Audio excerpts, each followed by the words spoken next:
भक्तगणों, आज आपको शिव पुराण विद्वेश्वर संहिता में 5 कृत्यों का प्रतिपादन, पर्वण एवं पंचाक्षर मंत्र की महत्ता, ब्रह्मा विष्णु की तरह भगवान शिव की स्तुति तथा उनका अंतर्ध्यान की कथा कहूँगा। आप उसको ध्यानपूर्वक सुने और चैनल को लाइक सब्सक्राइब जरूर करें। सुनिए। ब्रह्मा विष्णु ने पूछा, प्रभु सृष्टि आदि 5 कृत्यों के लक्षण क्या हैं, यह हम दोनों को बतलाइए। भगवान शिव बोले, मेरे कर्तव्यों को समझना अत्यंत गहन है, तथापि मैं कृपापूर्वक तुम्हें उनके विषय में बता रहा हूँ। ब्रह्मा और अच्युत, सृष्टि पालन, साह, तिरोभाव और अनुग्रह, ये 5 ही मेरे जगत संबंधी कार्य हैं जो नित्य सिद्ध हैं।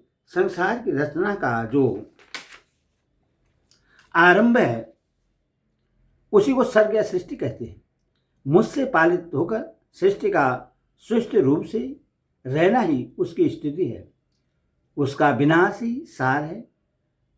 प्राणों के उत्क्रमण को तिरोभाव कहते हैं। उन सबसे छुटकारा मिल जाना ही मेरा अनुग्रह है। इस प्रकार मेरे 5 कृत्य हैं।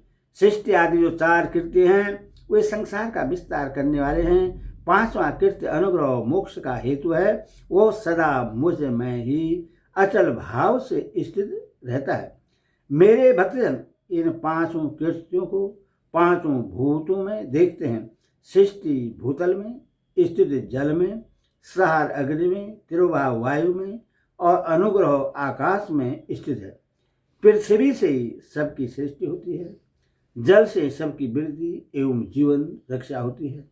आग सबको जला देती है, वायु सबको एक स्थान से दूसरे स्थान को ले जाती है और आकाश सबको अनुग्रहित करता है। विद्वान पुरुष को यह विषय इसी रूप में जानना चाहिए। इन 5 कृत्यों का भारवहन करने के लिए ही मेरे 5 मुख हैं। 4 दिशा में 4 मुख हैं और इनके बीच में 5वां मुख है। पुत्रों, तुम दोनों ने तपस्या करके प्रश्न हुए मुझसे परमेश्वर से सृष्टि और स्थिति नामक 2 कृत्य प्राप्त किए हैं। ये दोनों तुम्हें बहुत प्रिय हैं। इसी प्रकार मेरी विभूति स्वरूप रुद्र और महेश्वर मैं 2 अन्य उत्तम कृत्य सहार और तिरोभाव मुझसे प्राप्त किए हैं, परंतु अनुग्रह नामक कृत्य दूसरा कोई नहीं पा सकता। रुद्र और महेश्वर अपने कर्म को भूले नहीं हैं, इसलिए मैंने उनके लिए अपनी समानता प्रदान की है। वे रूप, वेश, कृत्य, वाहन, आसन और आयुध आदि में मेरे समान ही हैं। मैंने पूर्व काल में अपने स्वरूपभूत मंत्र का उपदेश किया है जो ओंकार के रूप में प्रसिद्ध है। वह महामंगलकारी मंत्र है। सबसे पहले मेरे मुख से ओंकार ओम प्रकट हुआ जो मेरे स्वरूप का बोध कराने वाला है। ओंकार वाचक है और मैं वाच्य हूँ। यह मंत्र मेरा स्वरूप है। प्रतिदिन ओंकार का निरंतर स्मरण करने से मेरा ही सदा स्मरण होता है। मेरे उत्तरवर्ती मुख से आकार का, पश्चिम मुख से उकार का, दक्षिण मुख से मकार का और पूर्ववर्ती मुख से बिंदु का तथा मध्यवर्ती मुख से नाद का प्रकृति हुआ। इस प्रकार 5 अवयवों से युक्त ओंकार का विस्तार हुआ है। इन सभी अवयवों से एकीभूत होकर यह प्रवण ओम नामक एक अक्षर हो गया। यह नाम रूपात्मक सारा जगत तथा वेद, उत्पन्न स्त्री पुरुष वर्ग रूप दोनों कुल इस प्रवण मंत्र से व्याप्त है। यह मंत्र शिव और शक्ति दोनों का बोधक है। इससे पंचाक्षर मंत्र की उत्पत्ति हुई है। जो मेरे सकल रूप का बोधक है वह आकारादि कर्म से और मकरादि कर्मशः प्रकाश में आया है। ओम नमः शिवाय यह पंचाक्षर मंत्र है।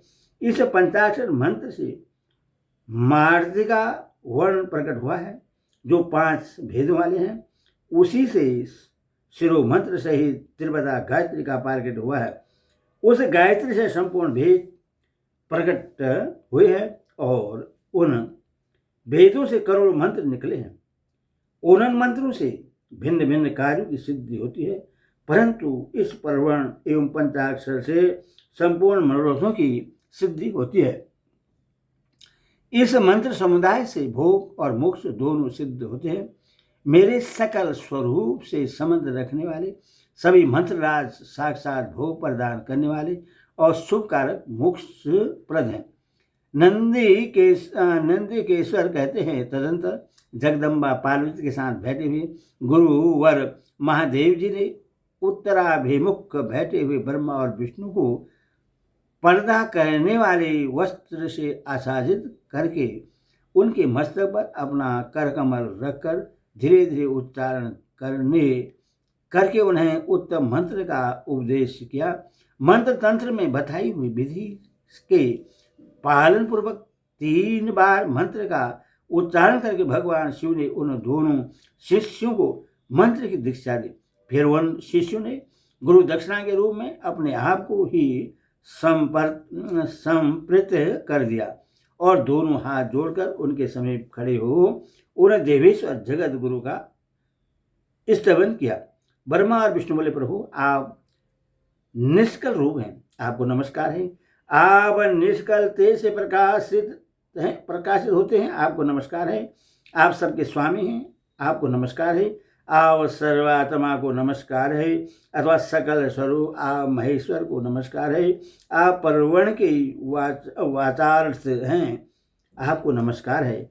आप परवर्ण लिंग वाले हैं, आपको नमस्कार है। सृष्टि पार और सहार तिरोभाव और अनुग्रह करने वाले आपको नमस्कार है।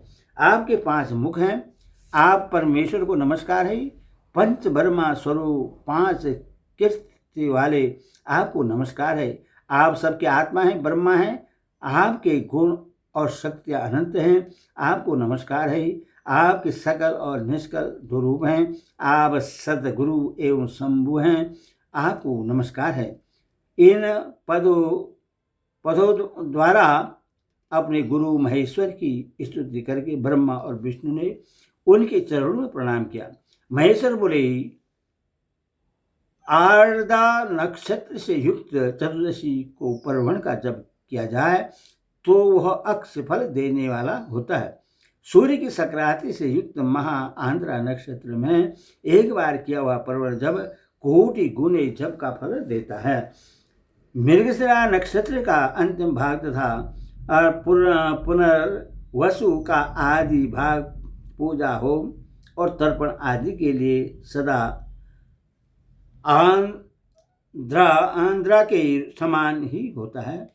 यह जानना चाहिए, मेरा या मेरे लिंग का दर्शन प्रभात काल में ही प्रातः और संग मध्याह्न के पूर्व काल में करना चाहिए।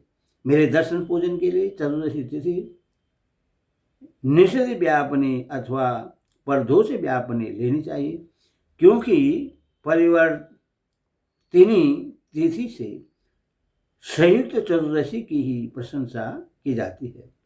पूजा करने वालों के लिए मेरी मूर्ति तथा लिंग दोनों समान है, फिर भी मूर्ति की अपेक्षा लिंग का स्थान ऊंचा है। इसीलिए मुमुक्ष पुरुषों को चाहिए कि वे बेर मूर्ति से भी श्रेष्ठ समझकर लिंग का पूजन करें। लिंग का ओंकार मंत्र से और बेर का पंचाक्षर मंत्र से पूजन करना चाहिए। शिवलिंग की स्वयं ही स्थापना करके अथवा दूसरों से भी स्थापना करवाकर उत्तम द्रव्यमयी उपचारों से पूजा करनी चाहिए। इससे मेरा पद सुलभ हो जाता है। इस प्रकार उन दोनों शिष्यों को उपदेश देकर भगवान शिव वहीं अंतर्ध्यान हो गए। ओम नमः शिवाय, ओम नमः शिवाय।